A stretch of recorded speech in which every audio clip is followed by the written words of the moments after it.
اعوذ باللہ من الشیطان الرجیم بسم اللہ الرحمن الرحیم نحمدہ ونصلی علی رسولہ الکریم وعلی آلہ الاطیبین الانجبین الاطہرین الاکرمین اللہم صلی علی فاطمۃ وابیہا وبعلہا وبنیہا وسر المستودع فیہا بعدد ما احاط بہ علمک۔ محترم ناظرین، السلام علیکم ورحمۃ اللہ وبرکاتہ۔ ماہ مبارک رمضان، ماہ نزول قرآن کریم، ایک طرف قرآن صامت قلب پیغمبر پر نازل ہوا، دوسری جانب اسی ماہ مبارک کی 15 تاریخ کو سبت اول حضرت امام حسن مجتبیٰ علیہ السلام کی ولادت باسعادت ہوئی۔ میں دوہری مبارکباد پیش کرتا ہوں آپ تمام سننے والوں کے حضور اور رب کریم کی بارگاہ میں دعا کرتا ہوں معبود ہمیں قرآن و اہل بیت طاہرین علیہ السلام سے متمسک رہنے والوں میں قرار دے۔ بڑی بافضیلت شخصیت ہے حضرت امام حسن مجتبیٰ علیہ السلام کی، یہاں تک کہ روایات میں ملتا ہے نبی اعظم بے حد محبت فرماتے تھے اپنے دونوں نواسوں یعنی امام حسن اور امام حسین علیہ السلام سے، یہاں تک کہ پیغمبر اعظم امام حسن مجتبیٰ علیہ السلام کو اپنی آغوش میں لیتے اور اس کے بعد اپنے اصحاب کے درمیان آ کر یہ ارشاد فرماتے، ھذا ابنی تفاحتی ثمرۃ فؤادی مہجۃ قلبی وقرۃ عینی۔ پہچان لو، یہ میرا بیٹا ہے، یہ میرا میوہ دل ہے، یہ میرا لخت جگر ہے، یہ میرا نور نظر ہے۔ پیغمبر اعظم حضرت محمد مصطفیٰ صلی اللہ علیہ وآلہ وسلم نے متعدد مقامات پر امام حسن اور امام حسین کو اپنے اصحاب کے درمیان پہچنوایا ہے۔ میں نہایت مختصر لفظوں میں آپ کے سامنے فضیلت کے ایک دو نمونے اور گوشے پیش کر کے بات کو آگے بڑھانا چاہتا ہوں۔ مثال کے طور پر سورہ فلق اور سورہ ناس کو معوذتین کہا جاتا ہے۔ اکثر مفسرین قرآن کریم نے لکھا ہے کہ نبی اعظم امام حسن اور امام حسین علیہ السلام کو ان دو سوروں کی پناہ میں دیتے تھے اور رب کریم کی بارگاہ میں ان سوروں کے واسطے سے دعا کرتے تھے، خدایا ان دونوں بچوں کو اشرار کے شر سے محفوظ رکھ۔ امام حسن کی فضیلت کو سننے کے لیے شاید یہ ایک جملہ کافی ہو کہ جس طرح ہم یا شیعہ علماء نے اہل بیت کی فضیلت میں، امام حسن مجتبیٰ کی فضیلت میں بہت کچھ لکھا ہے، اسی طرح دیگر مکاتب فکر سے تعلق رکھنے والے افراد اور علماء نے اور ان کے اعتبار سے نام نہاد اصحاب نے بھی امام حسن مجتبیٰ علیہ السلام کی فضیلتوں کا اعتراف کیا ہے۔ میں مثال کے طور پر ایک جملہ پیش کروں واصل ابن عطا کا، جنہوں نے لکھا ہے امام حسن کے سلسلے میں کہ علیہ سیماء الانبیاء و بہاء الملوک، انبیاء کے تمام تر آثار نظر آتے تھے امام مجتبیٰ علیہ السلام کے نقوش زندگانی میں، اور ان کے چہرے پر بادشاہوں کی ہیبت اور ابوت پائی جاتی تھی۔ یہ مناقب جلد نمبر 4 میں فقرہ موجود ہے۔ اسی طرح اہل سنت خاص احترام کی نگاہ سے دیکھتے ہیں ابو ہریرہ کو، جن کی روایات ان کی کتابوں میں بے شمار۔ ابو ہریرہ کا اگرچہ اہل بیت طاہرین علیہ السلام امیر المؤمنین امام حسن علیہ السلام سے کوئی بہت اچھا رابطہ نہیں ہے، لیکن اس کے باوجود ابو ہریرہ نے امام حسن کی عظمتوں کو سلام کیا ہے۔ لکھا ہے کہ ابو ہریرہ کہتے تھے کہ میں جب کبھی آغوش پیغمبر اعظم میں امام حسن کو دیکھتا تھا خود اپنی آغوش میں لے لیتا تھا، اور پھر وہ کہتے ہیں کہ مدینے کی گلیوں میں جب کبھی میں حسن مجتبیٰ کو دیکھتا تھا تو فوراً وہ واقعہ میرے ذہن میں گردش کرنے لگتا تھا۔ میں یہ کہنا چاہتا ہوں، اگرچہ یہ موقع اور محل نہیں اور بڑی تفصیل طلب گفتگو ہے، بتانا چاہتا ہوں، میں اپنے تمام سننے والوں کی خدمت میں یہ عرض کرنا چاہتا ہوں، پیغمبر اعظم حضرت محمد مصطفیٰ صلی اللہ علیہ وآلہ وسلم نے متعدد مقامات پر اپنے اصحاب کے درمیان اپنے اہل بیت کو پیش کیا ہے، امام مجتبیٰ علیہ السلام کی عظمتوں کو پیش کیا ہے، کبھی ناقہ بنے ہیں، کبھی دوش پر سوار کیا ہے، کبھی خطبے کے درمیان لا کر کے اصحاب کے سامنے پیش کیا ہے تاکہ دنیا اور اصحاب پیغمبر ان ہستیوں کی عظمت و جلالت سے خود کو آشنا کر سکیں۔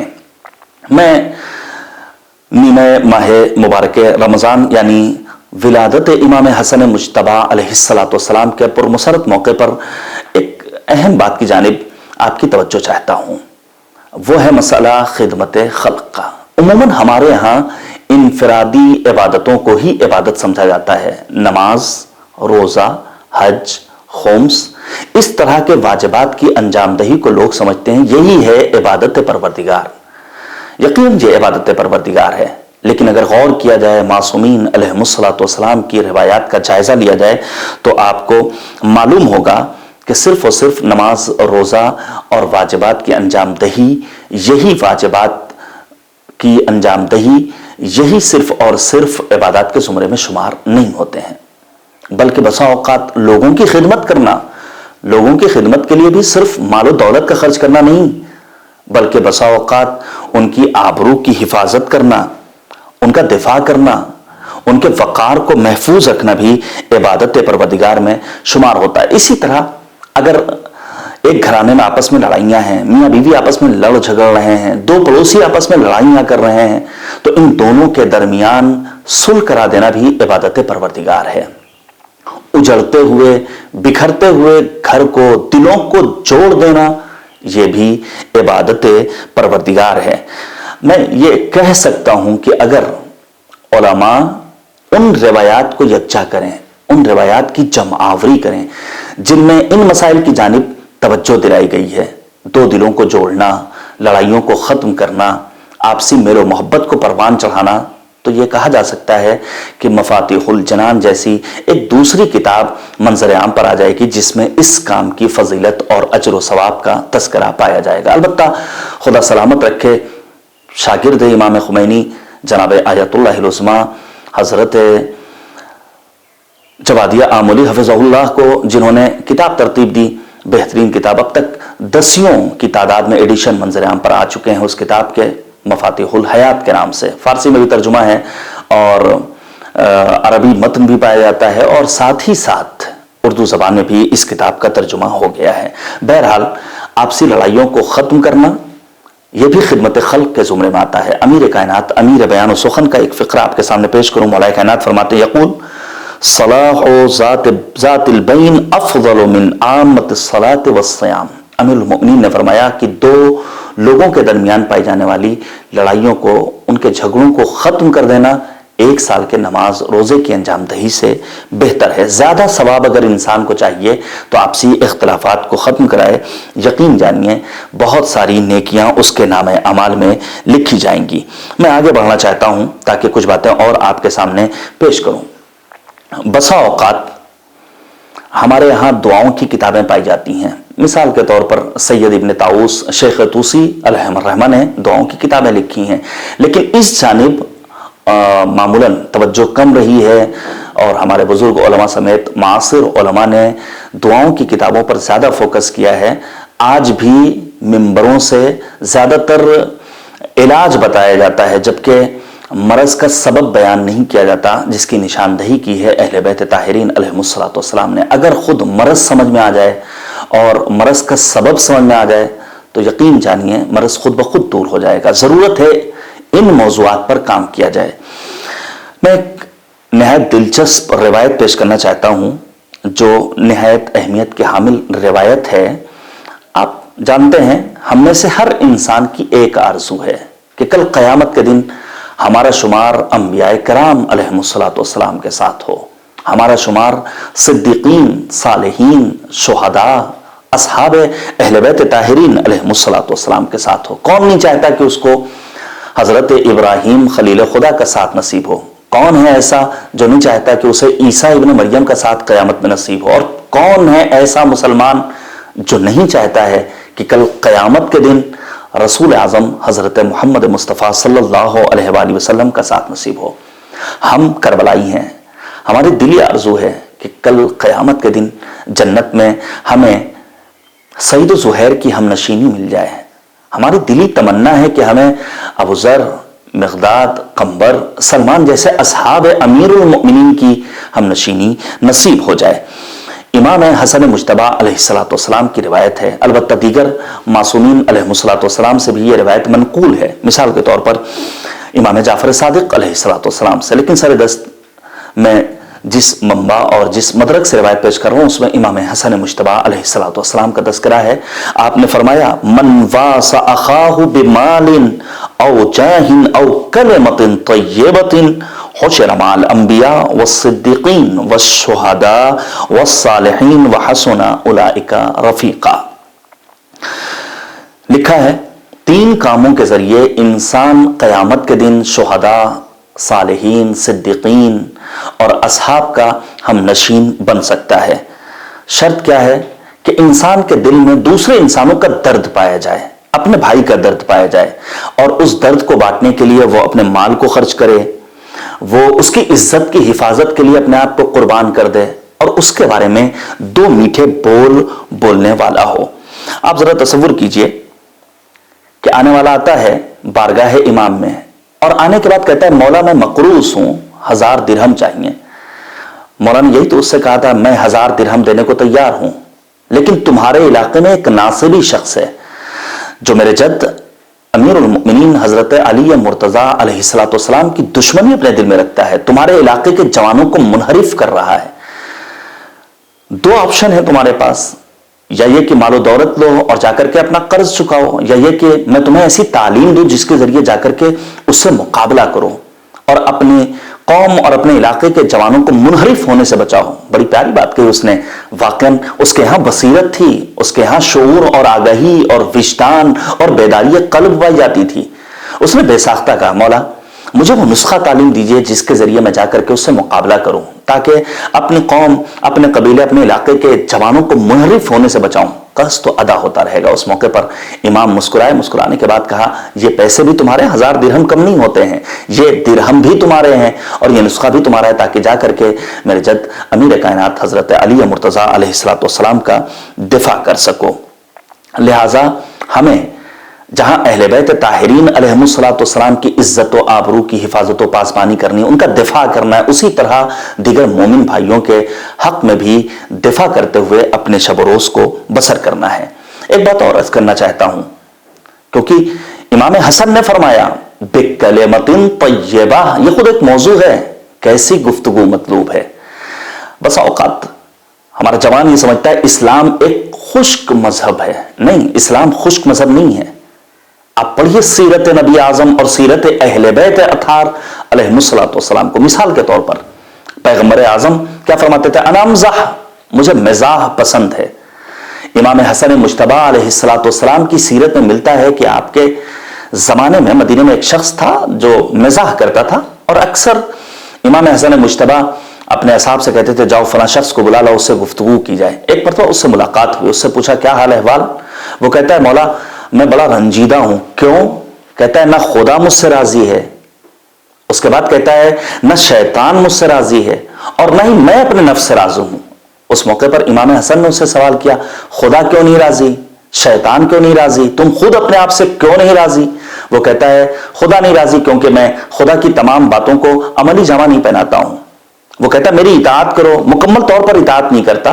مالک چاہتا ہے میں معصیت سے اپنے آپ کو دور رکھوں، لیکن میں معصیت سے اپنے آپ کو دور نہیں رکھتا.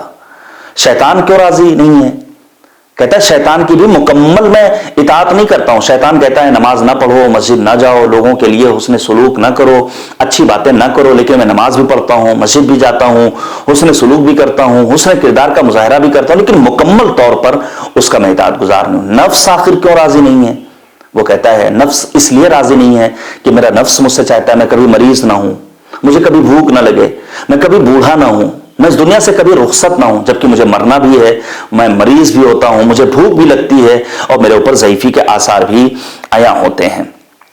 اس کا مطلب یہ ہوا امام حسن مجتبی علیہ السلام بھی مزاح پسند کرتے تھے. اس کے اس لطیف جواب کو سن کر کے امام حسن مجتبی علیہ السلام تبسم فرماتے ہیں. تو ہمیں اور آپ کو اپنے قول کو، اپنے کلام کو، اپنی گفتگو کو اچھا بنانا ہے، اپنے مومن بھائیوں کی مال کے ذریعے مدد کرنی ہے اور ان کی عزت و آبرو کی حفاظت کرنی ہے. جلدی جلدی میں مختصر وقت میں ایک بات اور پیش کرنا چاہتا ہوں. کسی نے آ کر امام حسن مجتبی علیہ السلام سے فرمایا مولا فلاں شخص آپ کی برائی کر رہا تھا. آج ہم نے گھروں کو اجڑتے ہوئے دیکھا ہے، جوان جن کی ابھی شادی ہوئی ہے وہ رابطہ کرتے ہیں کہ ہماری بیوی سے لڑائی ہو گئی. خاتون کہتی ہے شوہر مجھے مارتا ہے. بسا اوقات یہ لڑائیاں اس لیے جنم لیتی ہیں کہ بعض دیگر افراد ان کے بارے میں چغلخوری کیا کرتے ہیں. قرآن نے سختی سے مذمت کی. حماز مشاء بنمیم مناع للخیر معتد اثیم. آنے والا کیا کہتا ہے؟ فلاں شخص آپ کی مذمت کرتا ہے. میں اس کے پہلے ایک واقعہ پیش کر دوں. ساتویں امام حضرت امام موسیٰ کاظم علیہ السلام کا زمانہ ہے.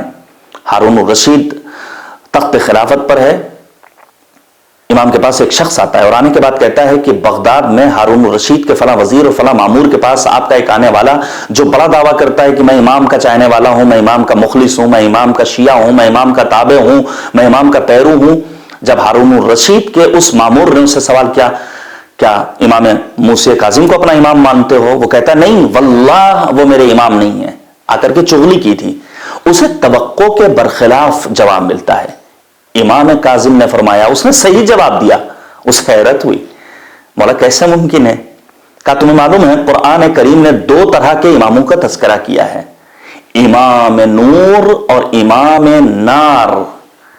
اس نے اگر ہارون الرشید کے اس مامور کے سامنے بیان کیا واللہ موسیٰ کاظم میرے امام نہیں ہیں, تو وہ یہ کہنا چاہتا تھا امام کاظم میرے امام نار نہیں, ہارون الرشید میرا امام نار ہے. امام کاظم تو امام نور ہیں. اللہ اکبر. امام حسن کے پاس آنے والا آ کر کہتا ہے فلاں شخص نے آپ کی برائی کی ہے. امام حسن فوراً غیظ و غضب میں نہیں آ گئے, اس کی برائی نہیں شروع کر دی, بلکہ کہتے ہیں آنے والے شخص تو نے میری ذمہ داریوں کو سنگین کر دیا ہے. وہ کہتا ہے کیا آپ اس سے بدلہ لیں گے؟ امام کہتے ہیں نہیں, میں اٹھ رہا ہوں, میں بارگاہ خداوندی میں خود اپنے لیے مغفرت طلب کروں گا اور اس کے لیے بھی اس کے گناہوں کی مغفرت طلبی کروں گا. آپ ذرا تصور کیجئے امام حسن مجتبی علیہ السلام کو کتنی اذیتیں دی گئیں.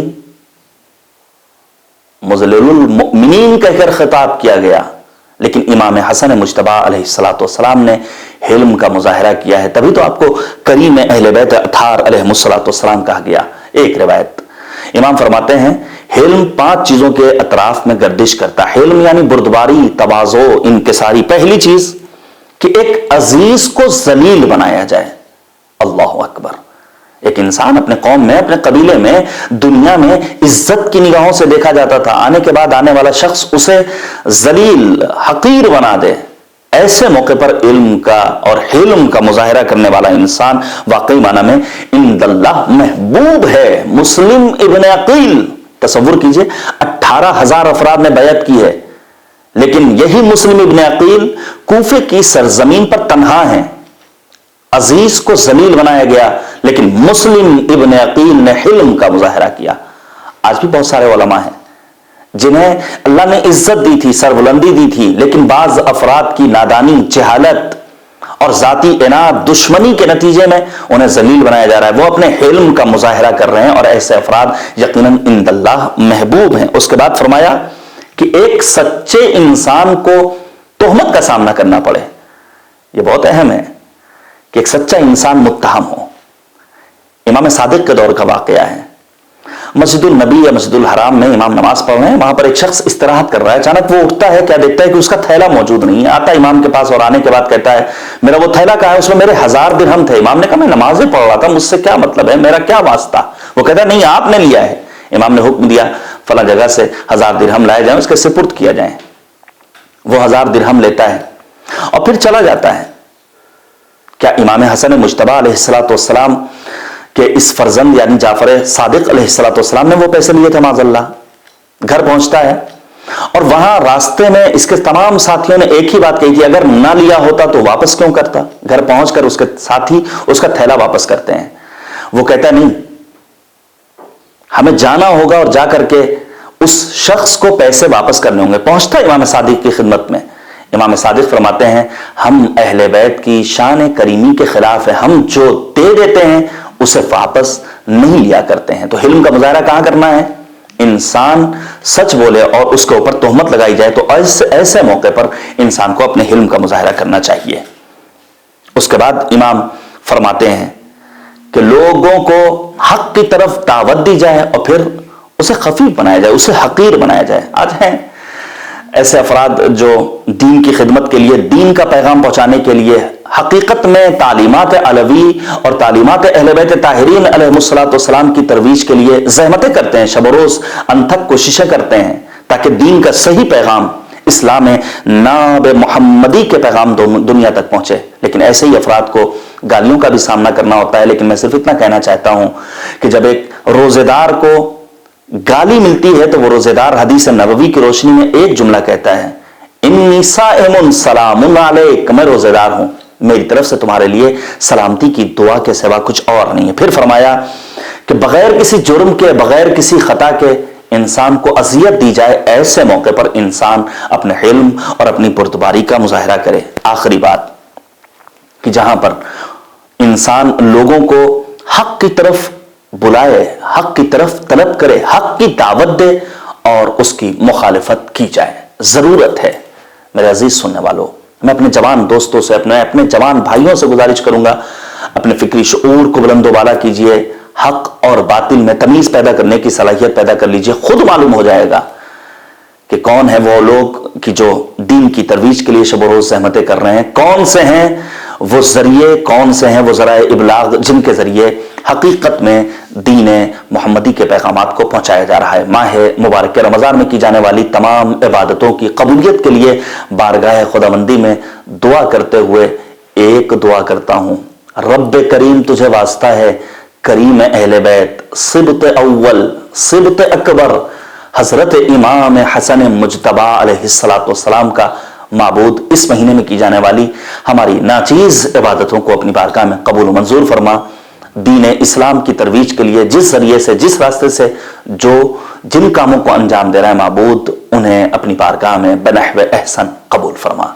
امید کرتے ہیں رب کریم ہم سب کو کووڈ-19 کورونا وائرس سے نجات دے گا اور دنیا انسانیت جو سسکیاں لے رہی ہے وہ عقل و ہوش کے ناخون لے گی، اور ایک بار پھر ہم مالک کی بارگاہ میں حقیقی دعا کرتے ہیں، اللہم عجل لولیک الفرج۔ خدا حافظ۔